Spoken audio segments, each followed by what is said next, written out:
இன்றைக்கி பார்த்திங்கன்னா செவ்வாய்க்கிழமை செவ்வாய் ஊரை விளக்கு ஏற்றுவதுக்காண்டி மேலே எல்லாமே விளக்கு ஏற்றி வச்சுட்டு இந்த சூடத்தோடு கொஞ்சோண்டு பச்சை கற்பூரம் கொஞ்சோண்டு வச்சு சாமிக்கு தீபாராதனை காட்ட போகிறேன். கீழே வெற்றிலை தீபம் வச்சுருக்கேன். கந்தசஷ்டி வெற்றிலை தீபம் ஏற்றிக்கிட்டு கந்தசஷ்டி கவசம் படிப்பேன். கொஞ்சோண்டு கற்பூரம் வச்சு தீபாராதனை காட்ட சாமிக்கு. இப்போ கீழே இருக்க வெற்றிலை தீபத்தை ஏற்றுவோம்.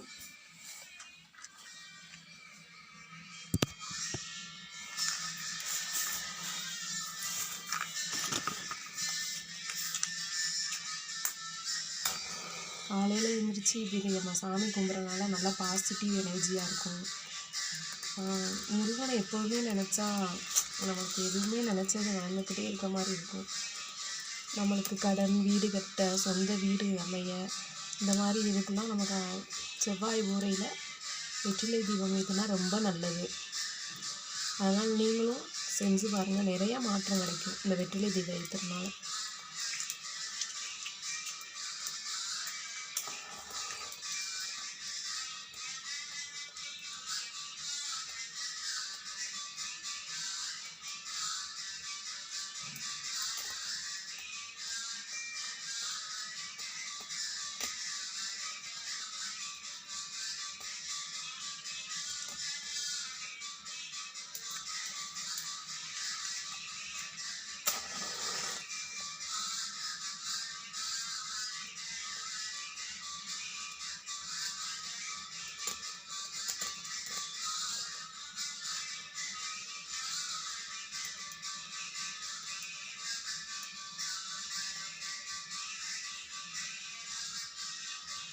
சாமிக்கு நெய்வேத்தியமாக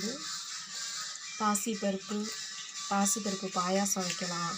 இல்லைன்னா பால் கலந்து தேன் வைக்கலாம். பாலில் தேன் கலந்து வைக்கலாம். இல்லைன்னா கல்கண்டு வைக்கலாம். நம்மளால் எது முடியுதோ அது வைக்கலாம். தயிர் சாதம் வைக்கலாம். விரதம் இருக்கலாம். ஒரு வேளை மட்டும் சாப்பாடு எடுத்துகிட்டு விரதம் இருக்கலாம் சாமிக்கு.